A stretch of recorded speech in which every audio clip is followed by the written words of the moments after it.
Hello, नमस्कार, good morning. EMS classes पर आप सबों का स्वागत है। आज पुनः हम लेकर के आए हैं 10th क्लास का फिजिक्स 10वां का भौतिकी, जिसमें हम लोग प्रकाश चक्र के बारे में पढ़ रहे हैं।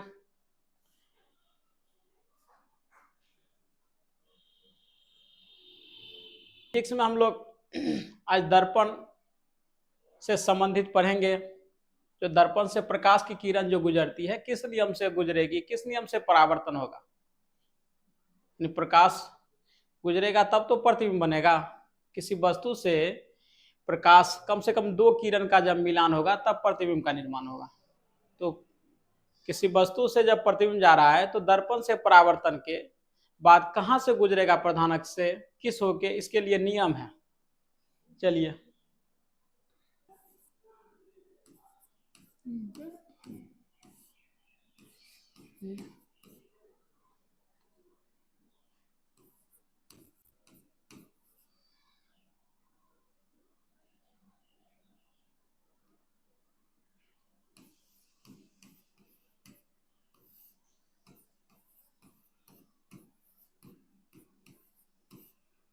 दर्पण से परावर्तन के बाद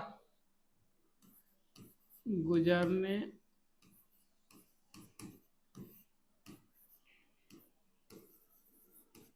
दर्पण से परावर्तन के बाद गुजरने वाली किरण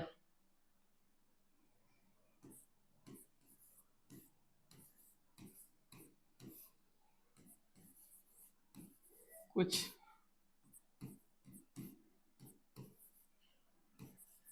निश्चित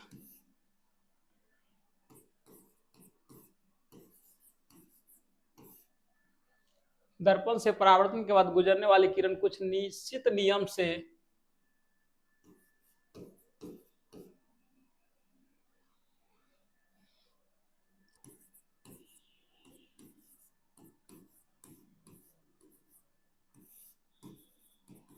होती है।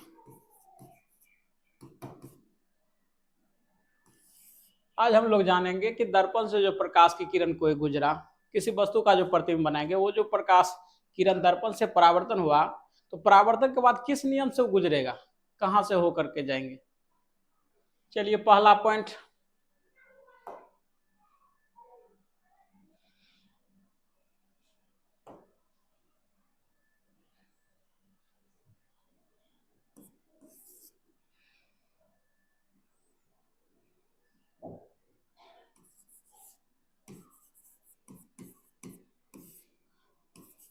प्रधान अक्ष के समांतर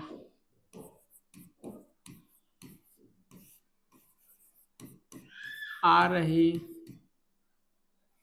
प्रकाश की किरण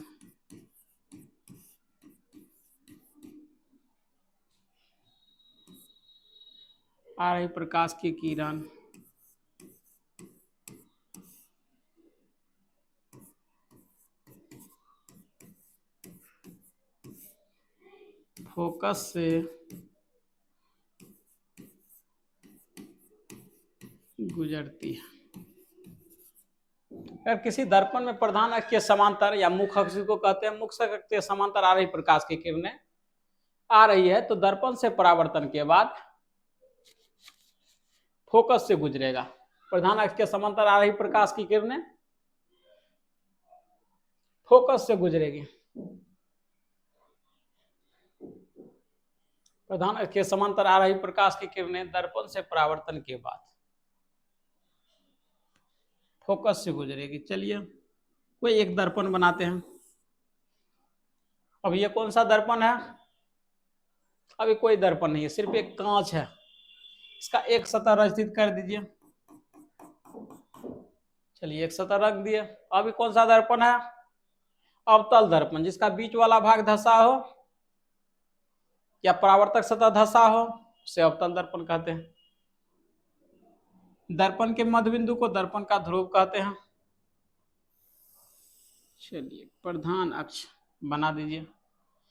अब प्रधान अक्ष के समांतर आ रही प्रकाश की किरणें, चलिए प्रधान अक्ष के समांतर प्रकाश की किरण को गुजारिए। जितना भी किरण प्रधान अक्ष के समांतर आएगी वो सब किस परावर्तन के बाद किस होके जाएगा, फोकस होकर के। पहला नियम,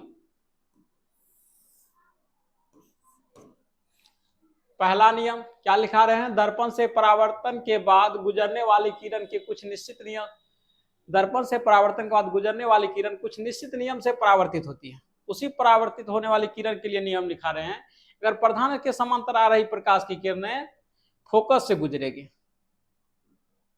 यहां परावर्तन लिख ही दिए हैं, इसलिए बार बार नहीं लिखाएंगे। अगर प्रधान के समांतर आ रही प्रकाश की किरणें तो दर्पण से परावर्तन के बाद किधर से गुजरेगी, फोकस से होकर के जाएगी। अब जस्ट इसका उल्टा लिखना है, अगर फोकस से होकर के कोई प्रकाश की किरण आ रही है, जस्ट इसका विपरीत दूसरा नियम लिखेंगे, अगर फोकस से आ रही प्रकाश की किरणें तो दर्पण से परावर्तन के बाद प्रधान के समांतर गुजर जाएगी। चलिए हम लोग दूसरे नियम पर जाते हैं।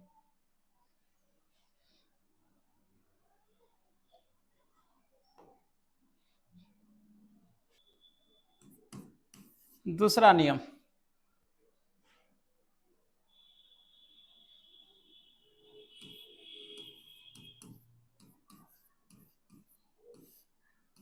फोकस से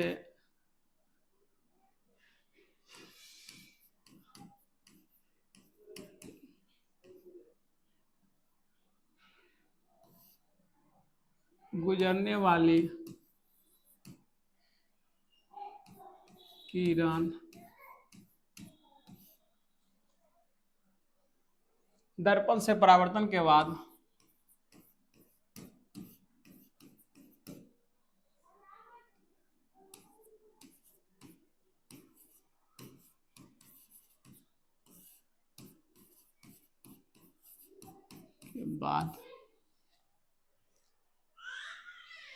प्रधान अक्ष के समांतर गुजर जाती है। प्रधान अक्ष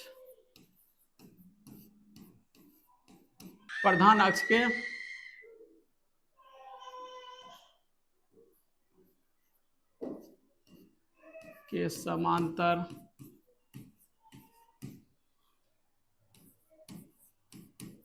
गुजर जाती है।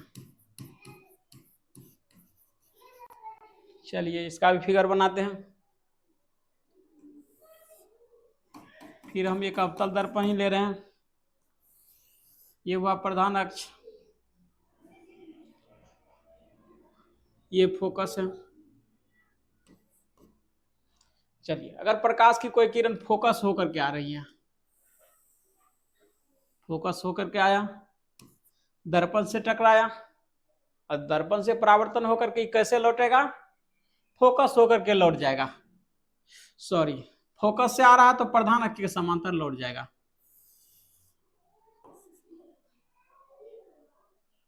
इससे पहले पढ़े हैं कि प्रधान अक्ष के समांतर आ रही प्रकाश की किरणें तब फोकस होकर गुजरेगा।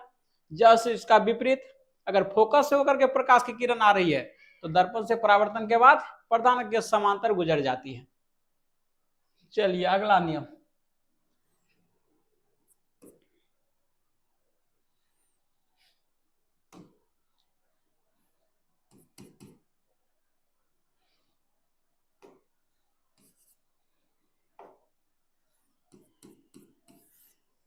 तीसरा नियम,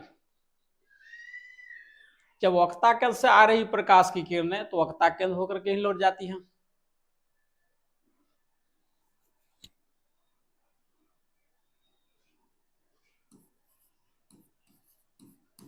वक्रता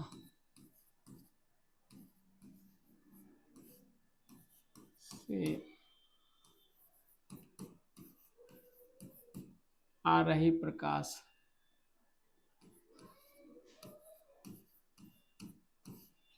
आ रही किरण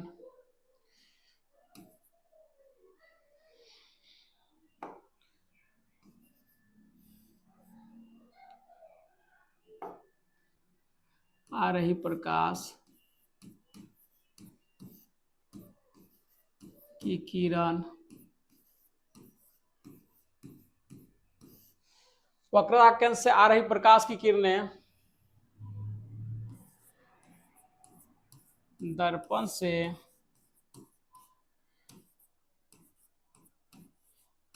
परावर्तन के बाद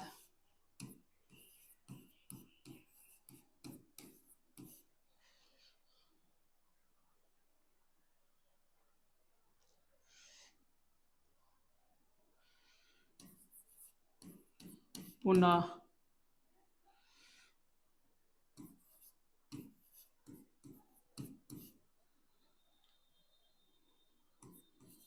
वक्ता केंद्र से लौट जाती है।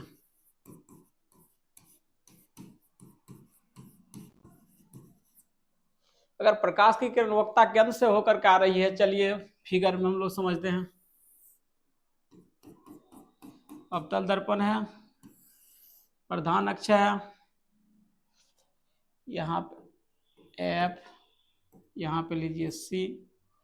अगर वक्ता केंद्र से कोई प्रकाश की किरण गुजर रही है, किसी वस्तु से आ रही प्रकाश की किरणें वक्ता केंद्र से गुजर रही है, ये इधर से गया है, तो दर्पण से परावर्तन के बाद पुनः अपने ही रास्ते में लौट जाता है, पुनः वक्ता केंद्र से ही लौट जाती है। इधर से गया, अब पुनः इसी रास्ते से लौट गया। दूसरा नियम हो गया कि वक्ता केंद्र से आ रही प्रकाश की किरणें दर्पण से परावर्तन के बाद पुनः वक्ता केंद्र से ही लौट जाती है, मतलब जिस रास्ते से आया उसी रास्ते पर लौट गया। चलिए एक और नियम है,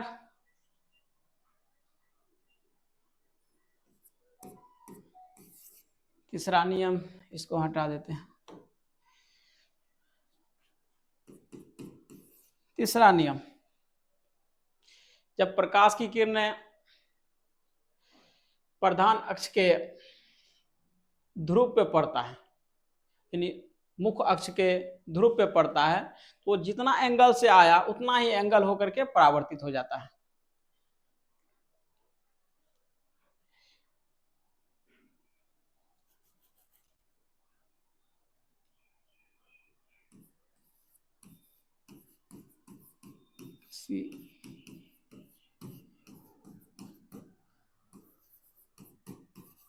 आ रही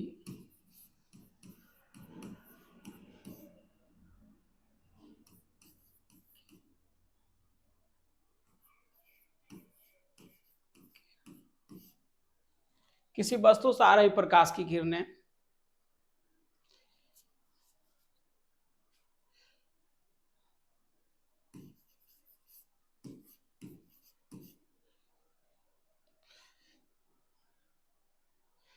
किसी वस्तु से आ रही प्रकाश की किरणें ध्रुव पर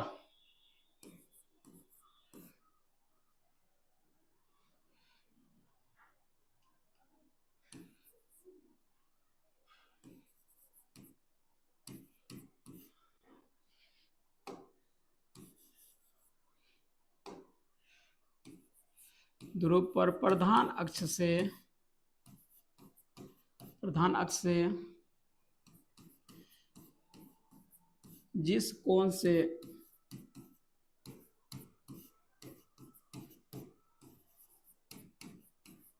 आती है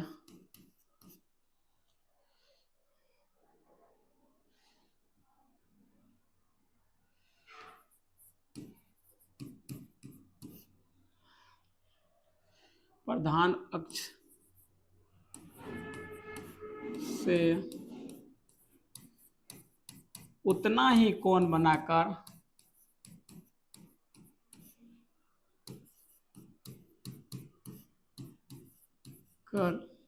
लौट जाती है।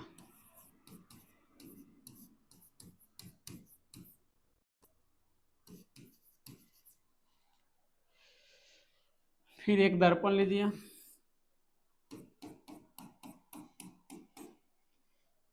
प्रधान अक्ष है, दर्पण के मध्य बिंदु को दर्पण का ध्रुव कहते हैं। अगर प्रकाश की किरण किसी वस्तु से आ रही है, अगर ये ध्रुव पे पड़ता है, चलिए मान लीजिए 30 डिग्री का कोण बनाया है, प्रधान अक्ष के साथ आ रही प्रकाश की किरणें किसी वस्तु से आ रही प्रकाश की किरणें अगर ध्रुव के साथ, ध्रुव पर प्रधान अक्ष के साथ 30 डिग्री का कोण बनाया है, तो यहां से जो परावर्तित होगा ये भी कोण 30 डिग्री का होगा। चलिए फिगर को भी उतार लीजिए, फिगर से ही स्पष्ट होगा। यही 3 नियम है, किसी वस्तु से आ रही प्रकाश की किरणें दर्पण से जो गुजरेगी, गुजरने के लिए 3 नियम है। पहला नियम, अगर फोकस से आ रहा है तो प्रधान अक्ष के समांतर लौट जाएगी, अगर प्रधान अक्ष के समांतर आ रही है तो फोकस होकर के लौट जाएगी। दूसरा नियम, वक्रता केंद्र से आ रही है तो वक्रता केंद्र से ही लौट जाएगी। तीसरा नियम, अगर ध्रुव पे कोई वस्तु का प्रकाश किरण आ रहा है तो प्रधान अक्ष से जितना कोण बनाता है प्रधान अक्ष के साथ उतना ही कोण बना करके लौट जाता है। चलिए आगे बढ़ते हैं। एक क्वेश्चन है,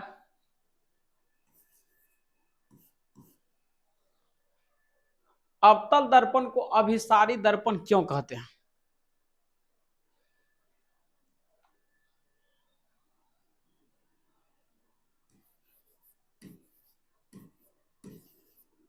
अवतल दर्पण को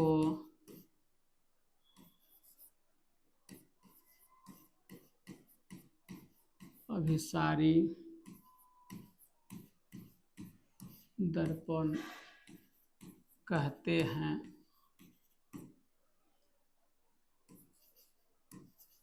क्यों? अवतल दर्पण को कौन सा दर्पण कहते हैं? अभिसारी दर्पण। अब अभिसारी दर्पण क्यों कहते हैं, इसके बारे में इसका आंसर लिखेंगे हम लोग। सबसे पहले एक अवतल दर्पण बनाएंगे, दिखाई दे रहा है।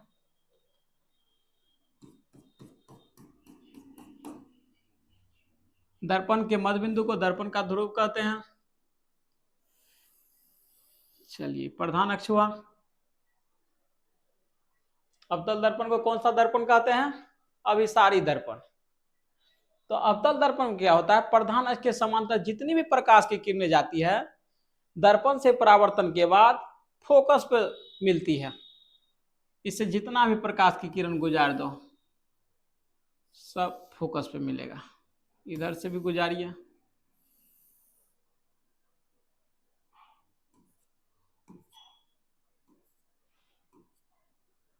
और गुजारिए।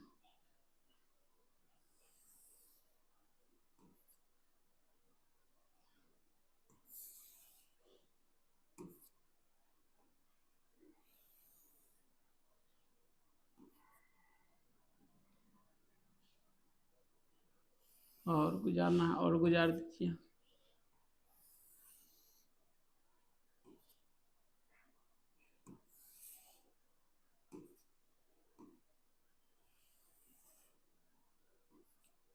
यानी जितना भी हम प्रकाश की किरणें गुजारेंगे सब कहां जाएगा?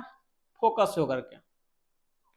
फिगर पर ज्यादा ध्यान नहीं देना है, समझने की बात है कि हम समझेंगे कि दर्पण कौन सा है।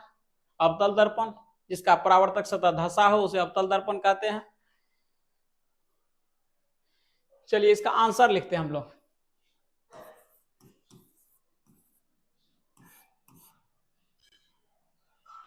कलर चेंज कर लेते हैं।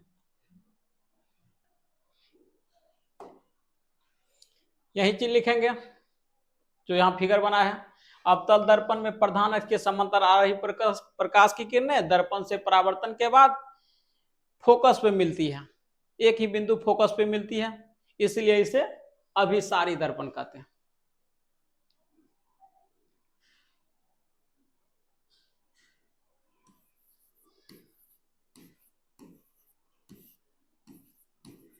अवतल दर्पण में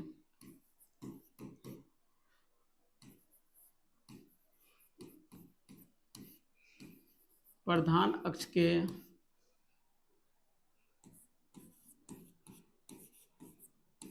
समानांतर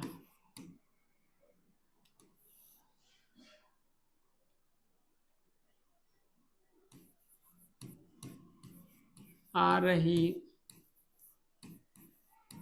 प्रकाश की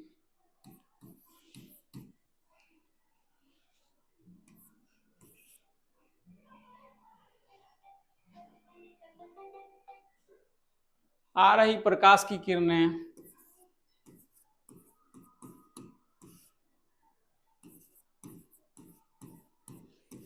दर्पण से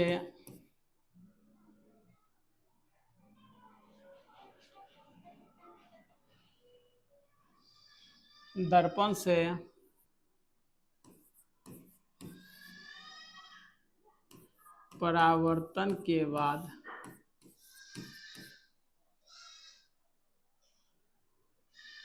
अवतल दर्पण से आ रही अवतल दर्पण में प्रधान अक्ष के समांतर आ रही प्रकाश की किरणें दर्पण से परावर्तन के बाद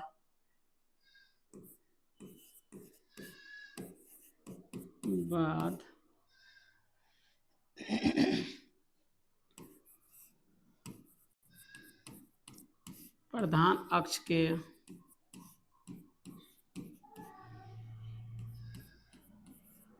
एक ही बिंदु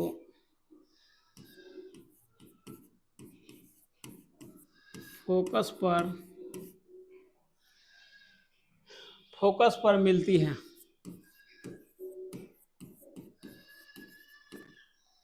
प्रधान अवतल दर्पण में प्रधान अक्ष के समांतर आ रही प्रकाश की किरणें दर्पण से परावर्तन के बाद प्रधान अक्ष के एक ही बिंदु पर मिलती है। देख लीजिए, अवतल दर्पण में प्रधान अक्ष ये हुआ, प्रधान अक्ष के समांतर आ रही प्रकाश की किरणें दर्पण से परावर्तन के बाद एक ही बिंदु, देख लीजिए, यही हुआ फोकस पर मिलती है, इसीलिए इसे अभिसारी दर्पण कहते हैं।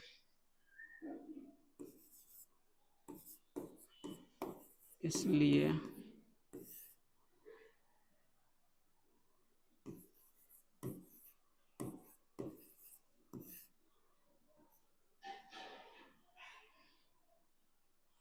अवतल दर्पण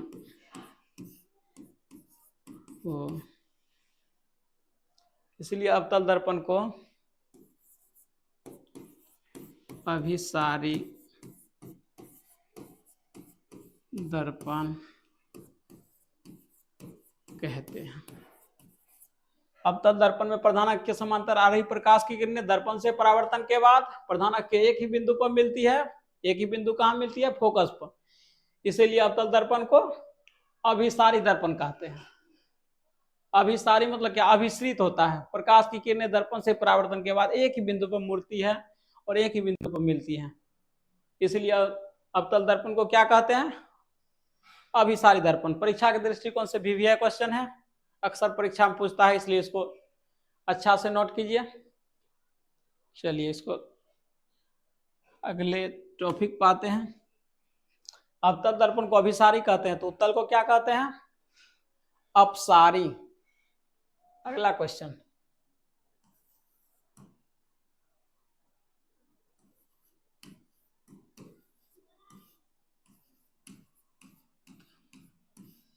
दिखाई दे रहा है? उत्तल दर्पण को अपसारी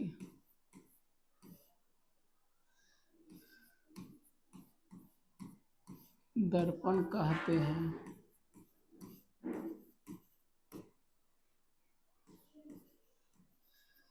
क्यों? क्वेश्चन है, उत्तल दर्पण को अपसारी दर्पण कहते हैं, क्यों?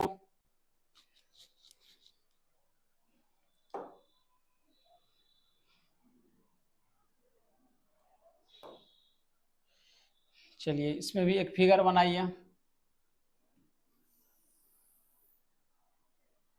अब यह क्या क्या है? कांच का टुकड़ा है, इसका भीतरी सतह को रंग दीजिए। ये रंग रहे हैं, सिल्वर ब्रोमाइड का लेप लगा रहे हैं। दर्पण के मध्य बिंदु को दर्पण का ध्रुव कहते हैं और इससे गुजरने वाली प्रकाश की किरण को प्रधान अक्ष कहते हैं। गुजार दिया प्रधान अक्ष या मुख्य अक्ष। अब क्या होता है उत्तल दर्पण में? प्रधान अक्ष के समांतर जितनी भी प्रकाश की किरणें हैं,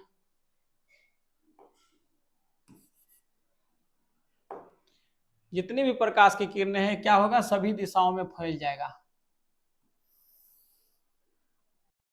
ये बाहर की ओर फैल जाता है।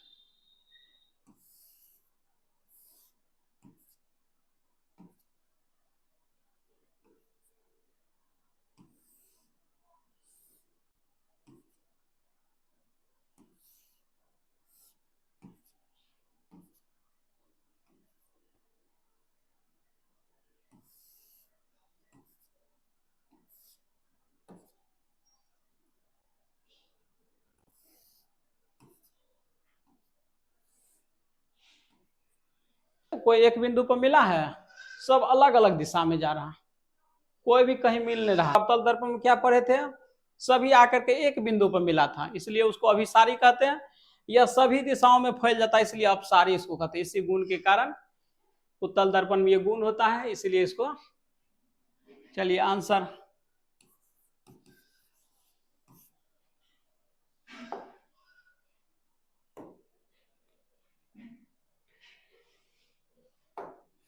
कि उत्तल दर्पण में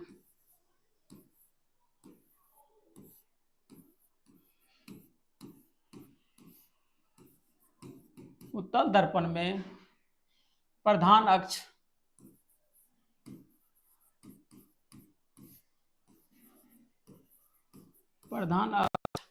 उत्तल दर्पण में प्रधान अक्ष के समांतर आ रही प्रकाश की किरणें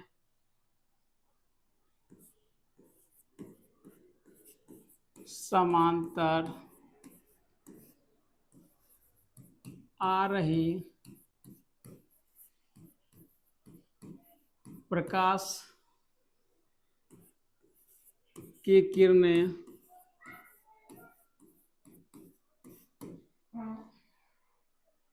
दर्पण से परावर्तन के बाद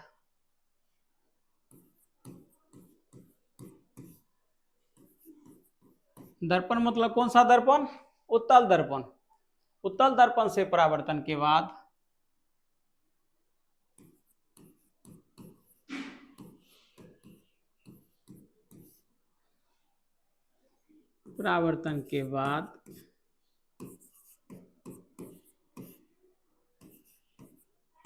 सभी दिशाओं में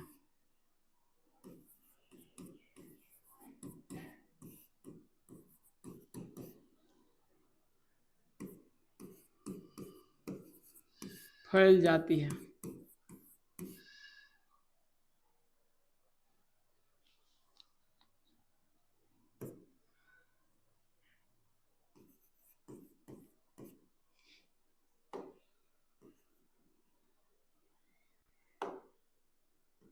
फैल जाती है।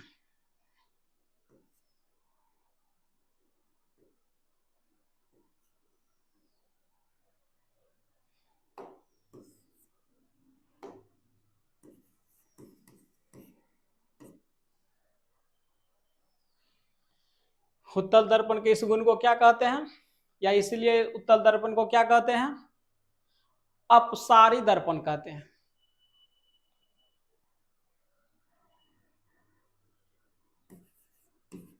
इसलिए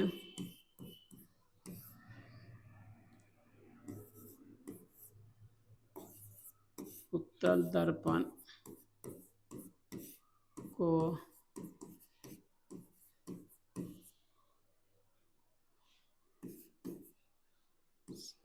सारी दर्पण, इसलिए उत्तल दर्पण को अपसारी दर्पण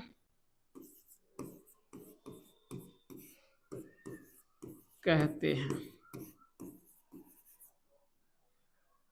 यानी उत्तल दर्पण और अवतल दर्पण का दोनों का अलग अलग गुण है। अवतल दर्पण का क्या गुण था कि प्रधान अक्ष क्या आ रहे, समांतर आ रही प्रकाश की किरणें।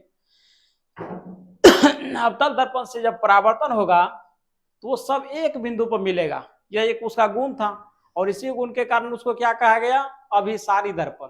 और उत्तल दर्पण में क्या होता है, प्रधान अक्ष के समांतर आ रही प्रकाश की किरणें, जितने भी प्रकाश किरण आएगा वो एक बिंदु पर नहीं मिलती है, बाहर की ओर सभी दिशाओं में फैल जाता है, और इसी गुण को क्या कहते हैं, अपसारी दर्पण कहते हैं। इसीलिए अप मतलब ही होता है फैलना, अवतल दर्पण के इसी गुण को अपसारी दर्पण कहते हैं। कल हम लोग पढ़ेंगे, आज इतना ही करके छोड़ते हैं। कल पढ़ेंगे कि दर्पण जो है, अवतल दर्पण में जब विभिन्न दूरी पर वस्तु रखी हुई है तो इसका प्रतिबिंब कैसा बनेगा, कहाँ पर रखने पर क्या बनेगा, ये सारा चीज कल बताएंगे। इससे पहले आप लोगों से कुछ क्वेश्चन पढ़ाए हैं पीछे का, उसका कुछ वर्णन कर देते हैं। प्रतिबिंब आप लोगों को लिखाए थे, प्रतिबिंब का परिभाषा, किसी वस्तु से आ रही प्रकाश की किरणें दर्पण से परावर्तन या अपवर्तन के बाद, परावर्तन किस में होगा, दर्पण में, अपवर्तन किस में होगा, लेंस में। परावर्तन या अपवर्तन के बाद जिस बिंदु पर मिलती है या मिलती हुई प्रतीत होती है उसे उस वस्तु का प्रतिबिंब कहते हैं। बच्चों, आज क्लास यहाँ ही समाप्त करते हैं। पुनः हम लोग अगले दिन मिलते हैं फिजिक्स के नेक्स्ट पार्ट लेकर के। जय हिंद, जय भारत।